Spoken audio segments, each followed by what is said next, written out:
مدینہ سے 30-35 میل دور شمال مشرق میں ایک ہرا بھرا نخلستان تھا۔ چھوٹی سی ایک جھیل کے کنارے کھجور کے پیڑوں کے جھنڈ اور صحرائی پودے لکو دک دبتے ہوئے اس صحرا میں جنت کا سما پیدا کیے ہوئے تھے۔ یہ نخلستان اسرے گزار میں یوں لگتا تھا جیسے دہکتے ہوئے انگاروں میں ایک پھول کھلا ہوا ہو۔ اس کے ارد گرد صحرا ایسا بھیانک تھا کہ مسافر ادھر سے گزرتے گھبراتے تھے، اور اگر کوئی بھولا بھٹکا مسافر ادھر جا بھی نکلتا تو دور سے نخلستان کو دیکھ کر یقین نہیں کرتا تھا کہ یہ نخلستان ہے، بلکہ وہ اسے سراب سمجھتا تھا۔ نظر کا دھوکہ۔ نخلستان تو اس رے گزار میں بہت تھے، لیکن اس جیسا کوئی نہ تھا۔ اس کے اس طرف بھی خاصی اونچی پہاڑی تھی جدھر سے سورج طلوع ہوتا تھا، اور ایک پہاڑی ادھر بھی تھی جدھر سورج غروب ہوتا تھا۔ ان پہاڑیوں کی وجہ سے یہ نخلستان دن کا خاصا حصہ سورج کو جلا دینے والی گرمی سے محفوظ رہتا تھا۔ کھجور کے درختوں کے علاوہ جھکے جھکے درختوں کی 2-4 قسمیں اور بھی تھیں۔ جو ہی سورج غروب ہونے سے پہلے مغرب والی پہاڑی کے پیچھے چلا جاتا، اس نخلستان کی محدود سی دنیا ٹھنڈی ہونے لگتی تھی، اور غروب آفتاب کے بعد ایسی خنکی کہ آسمان تلے بیٹھنے والا ٹھٹھرنے لگتا تھا۔ اس دل فریب نخلستان میں 5-6 خیمے نصب تھے، جن میں ایک چوکور اور بڑا تھا۔ اس کے 2 طرف دروازے اور دروازوں کے آگے ریشمی پردے لٹکے ہوئے تھے۔ خیمے کے اندر کسی شاہی محل کے کمرے کا گمان ہوتا تھا۔ فرش پر خیمے کی لمبائی اور چوڑائی جتنا ایرانی قالین بچھا ہوا تھا۔ ایک طرف گدے پڑے تھے جن پر ریشمی چادریں بچھی ہوئی تھیں، اور گاؤ تکیے پڑے ہوئے تھے۔ اوپر رنگا رنگ فانوس لٹکے ہوئے تھے۔ خیمے کے اندر جو کپڑا لگا ہوا تھا وہ بھی ریشمی تھا، اور اس کے کئی رنگ تھے۔ اندر کی فضا طلسماتی تھی۔ رات کا پہلا پہر تھا۔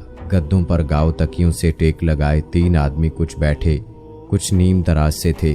ان کے سامنے مختلف انو کھانے رکھے تھے۔ ایک شیشے کی سراہی تھی اور ساتھ کچھ جام تھے۔ ان میں آدمیوں کے ساتھ جو گاؤ تکیوں سے ٹیک لگائے ہوئے بیٹھے تھے، 2 آدمی دائیں اور 2 بائیں بیٹھے تھے۔ شراب کے جام صرف ان کے ہاتھوں میں تھے، باقی 3 آدمی شراب نہیں پیتے تھے۔ ان سب آدمیوں کے لباس بتاتے تھے کہ یہ عربی ہیں اور مالدار عربی ہیں۔ وہ الف لیلہ کی داستانوں کے کردار لگتے تھے، شاہی خاندان کے افراد۔ ان کے سامنے ایک نیم اریاں رقاصہ رقص کی اداؤں سے ان 7 آدمیوں کو مسحور کر رہی تھی۔ اس کی کمر سے ریشم کے دھاگوں کی بنی ہوئی رنگ برنگی رسیاں لٹک رہی تھیں، جو اتنی گھنی اور گنجان تھیں کہ دور سے کپڑا لگتی تھیں۔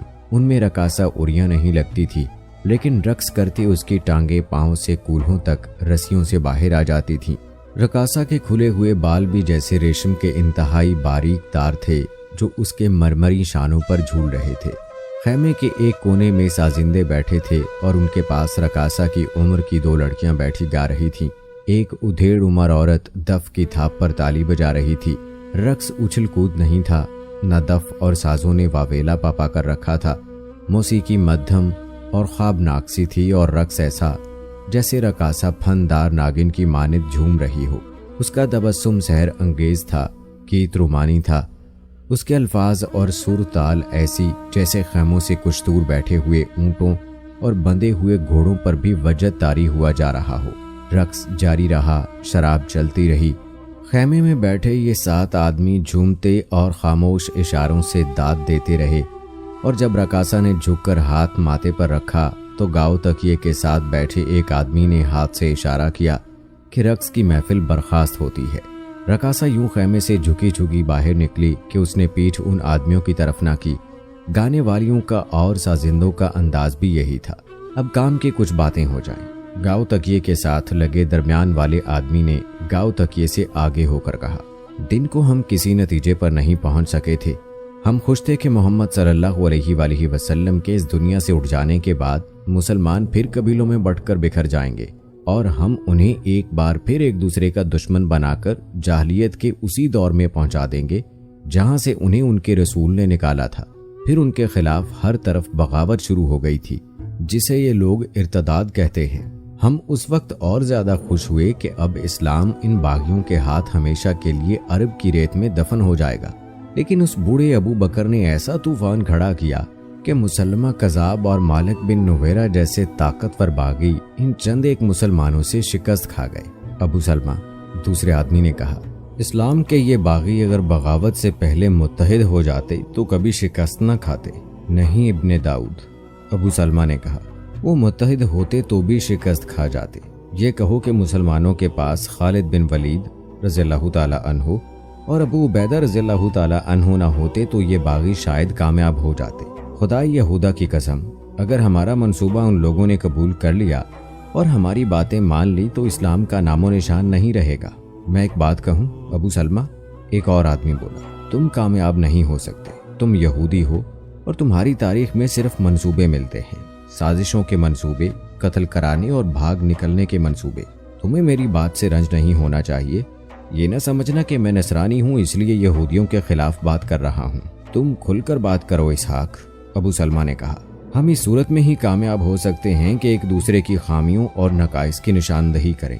یہاں سوال میری ذات یا بنی اسرائیل کی توہین کا نہیں، ہمیں اسلام کا خاتمہ کرنا ہے، جس کے لیے بہترین وقت یہی ہے۔ تم چاروں نصرانی ہو اور ہم 3 یہودی ہیں۔ میں اس وقت کو تصور میں لا رہا ہوں جب نصرانیوں اور یہودیوں میں اتحاد ہوگا۔ اب بات کرو۔ میرا مقصد کسی کی توہین نہیں، اسحاق نے کہا۔ میں کہنا یہ چاہتا ہوں کہ بنی اسرائیل جنگ سے گریز کرتے اور میدان جنگ سے دور رہتے ہیں۔ اگر ہم نصرانیوں کی طرح تم لوگ بھی جنگجو ہو جاؤ اور یہودی اور نصرانی متحد ہو جائیں تو یہی ایک ذریعہ ہے اسلام کے خاتمے کا۔ بہت وقت چاہیے، ابو سلمہ نے کہا، کئی سال لگ جائیں گے دونوں قوموں کو قریب لاتے۔ ہمارے دانش مند بزرگ کہہ گئے ہیں کہ کسی قوم کو تباہ کرنا ہو تو اس کی قیادت کو بد کردار بنا دو، اور جو کردار سے دستبردار نہیں ہوتا اسے ایسے خفیہ طریقے سے قتل کر دو کہ قاتل کا سراغ نہ ملے۔ کس کو قتل کرو گے؟ ایک اور نصرانی بولا۔ ابو بکر کو میں نے چند دن پہلے مدینہ میں دیکھا ہے، وہ اتنا بوڑھا ہو چکا ہے کہ دنیا سے جلد اٹھ جائے گا، اسے قتل کرنے کی ضرورت نہیں۔ لیکن یہ سوچ لو کہ اس کے بعد ابن خطاب آ گیا تو مسلمانوں کا محاذ اور مضبوط ہو جائے گا اور اسلام شام کی سرحدوں سے بھی آگے نکل جائے گا۔ میں نے جو جاسوسی کرائی ہے وہ یہ ہے کہ ان کا پہلا خلیفہ ابو بکر خالد بن ولید کو دمشق کی طرف روانہ کر رہا ہے۔ خالد بن ولید کی بات کرتے ہو؟ ابو سلمہ نے کہا، دعا کرو کہ ابو بکر کے بعد خلافت عمر بن خطاب کو مل جائے۔ ان کے آپس میں اتنے زیادہ اختلافات ہیں کہ خالد بن ولید ابن خطاب کے ہاتھوں گمنامی میں چلا جائے گا۔ میں نہیں مانتا، اسحاق نے کہا۔ میں اس وقت مدینہ میں تھا جب عمر کے اکسانے پر ابو بکر نے خالد بن ولید کو بتا سے بلایا تھا، کیونکہ اس نے ارتداد کے ایک قائد مالک بن نویرہ کو قتل کر کے اس کی انتہائی خوبصورت بیوی کے ساتھ شادی کر لی تھی۔ خالد بن ولید جب مدینہ پہنچا تو سیدھا مسجد میں گیا، عمر وہیں تھا۔ ابن الولید کو دیکھتے ہی عمر اس پر برس پڑا اور اس قدر لان تان کی کہ جو بیٹا باپ کی بھی برداشت نہ کر سکے۔ لیکن خالد نے برداشت سے کام لیا کیونکہ عمر اس سے بڑا تھا اور ابن الولید اسلام کی تعلیمات کا پابند تھا۔ اس نے اپنی بے عزتی برداشت کر لی لیکن عمر رضی اللہ تعالی عنہ کی عزت رکھ لی۔ اس قوم میں یہ جو خوبی پیدا ہو گئی ہے اسے ختم کرنا محال نظر آتا ہے۔ کیا تم کوئی آسان کام کرنا چاہتے ہو؟ ابو سلمہ نے کہا، اسی محال کو ہم نے آسان کرنا ہے۔ باتیں بہت ہو چکی ہیں، بہت دنوں سے ہم باتیں ہی کیے جا رہے ہیں۔ یہ حقیقت اپنے سینے پر لکھ لو کہ اسلام کی بیخ کنی کوئی آسان کام نہیں۔ ہم یہ کام میدان جنگ میں نہیں کر سکتے، نہ فوجیں اسلام کے خلاف کوئی کامیابی حاصل کر سکتی ہیں۔ میں کہہ رہا تھا کہ کسی قوم کو تباہ کرنا ہو تو اس کی قیادت کو بد کردار اور بد دیانت بنا دو۔ لیکن کیسے؟ اسحاق نے کہا، میرا نظریہ بھی یہی ہے کہ اب باتوں کی بجائے کوئی عمل کیا جائے۔ کردار میں بد خوبصورتی عورت سے پیدا ہوتی ہے یا پھر شراب سے؟ ابن داؤد نے کہا، مسلمان شراب نہیں پیتے۔ کیا تم نے دیکھا نہیں تھا کہ ایک روز ان کے رسول نے اعلان کیا کہ آج سے شراب حرام ہے، تو پانی کی طرح شراب پینے والے اہل اسلام نے اسی وقت شراب کے مٹکے اور شراب کی سراہیاں باہر گلیوں میں اونڈیل دی تھیں۔ وہ پیالے توڑ دیے تھے جن میں وہ شراب پیتے تھے۔ ہم تو یہودی ہیں، شراب نہیں پیتے۔ ان نصرانی بھائیوں سے پوچھو جو شراب کے رسیا ہیں، انہیں کہو کہ شراب کی یہ سراہی اور اپنے سامنے رکھے ہوئے جام اٹھا کر باہر پھینک دے تو یہ ہنس کر ٹال دیں گے، یا یہ کہہ دیں گے کہ 1-2 دنوں بعد ہم شراب سے توبہ کر لیں گے۔ یہ توبہ نہیں کریں گے، لیکن مسلمانوں نے آن واحد میں توبہ کر کے دکھا دی اور شراب کو ام الخبائث قرار دے دیا۔ ابو سلمہ اس طرح ہنسا جیسے اس کے سامنے بیٹھے ہوئے یہ آدمی کم عقل اور طفلانہ مکتب ہوں۔ مسلمانوں نے شراب چھوڑ دی ہے، ابو سلمہ نے کہا، عورت کا نشہ برقرار رکھا ہے۔ ایک آدمی خصوصاً سرداروں نے کئی بیویاں رکھی ہوئی ہیں۔ اور وہ خوبصورت اور جوان لڑکیوں کی تلاش میں رہتے ہیں۔ یہ نہ بھولو کہ خوبصورت اور جوان لڑکی ایک ایسی طاقت ہے جس نے بڑے